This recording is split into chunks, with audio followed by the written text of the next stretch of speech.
You're watching Satluj TV News. I'm Angus Scott in London. Sri Lanka's president arrives in India tomorrow for his first visit to the regional powerhouse, with concerns mounting in New Delhi over China's increasing influence in the strategically placed but financially bankrupt island. New Sri Lankan leaders usually travel to India within a few weeks of taking office, but Ranil Wick-reme-singhe's trip comes exactly a year after he became president, following the toppling of his predecessor at the height of an unprecedented economic crisis. As Sri Lanka drifted towards chaos with daily street protests over shortages of food, fuel and medicine, India poured nearly $4 billion in aid to restore supplies and stabilise the island. The loans and credit lines were granted despite Sri Lanka defaulting on its $46 billion foreign debt and losing access to international financial markets.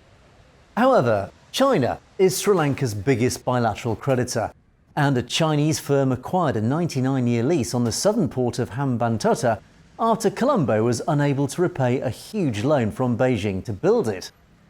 A $1.4 billion land reclamation project next to Colombo Port, the biggest ever foreign investment in Sri Lanka, has raised Indian fears that Beijing could use it as a listening post.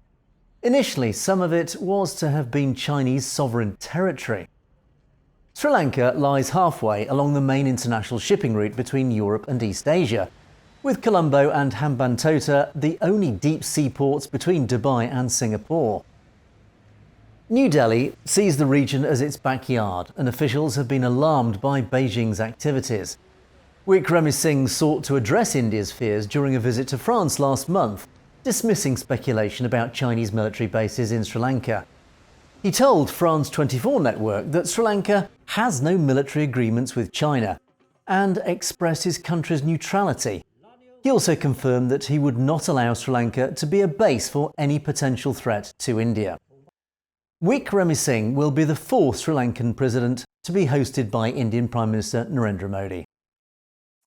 You've been watching Satluj TV News, and you can find more stories in detail on our channel SetNet News, so it's worth clicking on that subscribe button to make sure you get to see stories as they're broadcast.